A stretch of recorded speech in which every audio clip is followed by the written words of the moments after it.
Welcome to my Royal Caribbean International Cruise Line travel experience. Royal Caribbean International cruise line world का second largest cruise line है।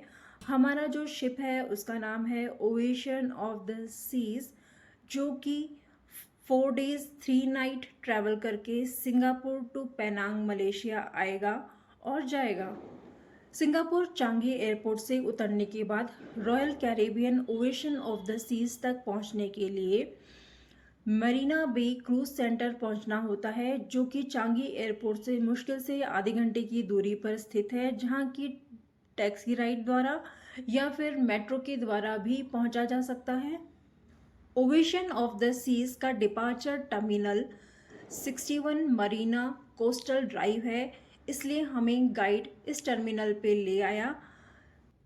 चूंकि हमारा travel plan Singapore to Penang Malaysia 4 days 3 night का पहले से ही book था, जिसमें कि गाइड भी इंक्लूडेड था, इसलिए हमें अभी तक यहाँ तक पहुँचने में कोई परेशानी नहीं हुई। और हमारे जो क्रूज़ में चेक इन के बोर्डिंग पास थे वो भी हमें पहले ही एयरपोर्ट पे दे दिए गए थे।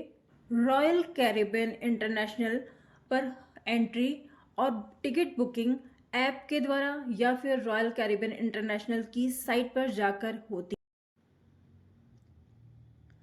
क्रूज चेक इन से 2 दिन पहले ही रॉयल कैरिबियन इंटरनेशनल की ऐप पर सारी एंट्रीज और फॉर्मेलिटीज़ कंप्लीट हो जानी चाहिए, जिससे आपको इजीली बोर्डिंग पास टाइम पर मिल सके। क्रूज पर होने वाली सभी activities, dining area, entertainment area, pool area, आपका रूम कहाँ पर है, सारी तरह की जानकारी रॉयल कैरिबियन इंटरनेशनल की ऐप पर होती है।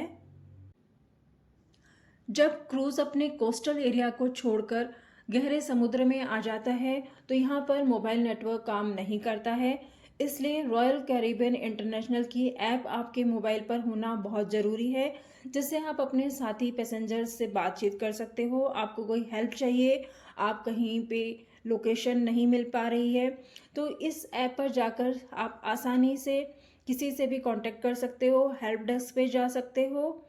इसलिए आपके मोबाइल में ये ऐप होना बहुत ज़रूरी है। क्रूज़ पे room check in time 3 PM है और ये है हमारा रूम। डेक नंबर 9 पे रूम नंबर 146, जो कि एक बालकनी रूम है। सारे डेक्स पे बालकनी रूम एक जैसे होते हैं, जिनमें बेसिक सारी एमिनिटीज़ अवेलेबल होती हैं। बालकनी रूम में रूम के साथ बालकनी अटैच्ड होती है, जिसमें क्रूज़ में बैठे बैठे आप बाहर की सी व्यू का आनंद ले सकते हो। अगर आपको विदाउट बालकनी का रूम चाहिए तो आप विदाउट बालकनी रूम भी बुक कर सकते हैं।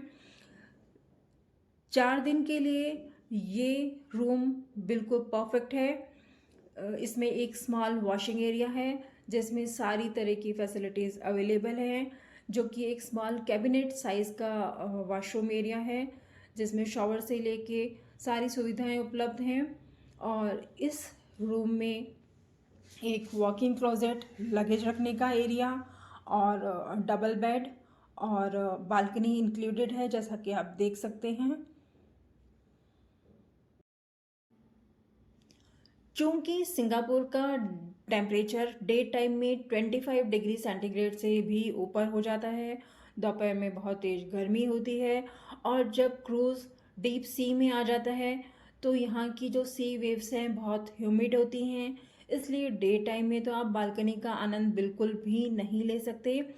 और अगर आपको आराम करना है तो आपको जो अपना रूम है पूरा एयर टाइट बंद करना होगा, जिससे कि आपका अंदर का एसी चल सके। अगर आप रूम को खुला रखते हैं तो बाहर की सी के कारण और ह्यूमिड एयर के कारण आपका रूम बिल्कुल भी ठंडा नहीं हो पाएगा। इसलिए मेरा ये सजेशन है कि अगर आप बालकनी रूम न लें तो भी बेहतर ही होगा, क्योंकि सुबह शाम तो आप क्रूज़ पर और डिफरेंट डेक्स पे जाके क्रूज़ को एक्सप्लोर करने पर ओपन एरिया का आनंद तो ले ही सकते हो। इसलिए ऐसा कोई ज़रूरी नहीं है कि आप बालकनी रूम ही लें, क्योंकि बालकनी में बैठने का आपको बिल्कुल भी टाइम नहीं मिलता। क्रूज़ को एक्सप्लोर करने के लिए 4 दिन भी कम ही लगते हैं।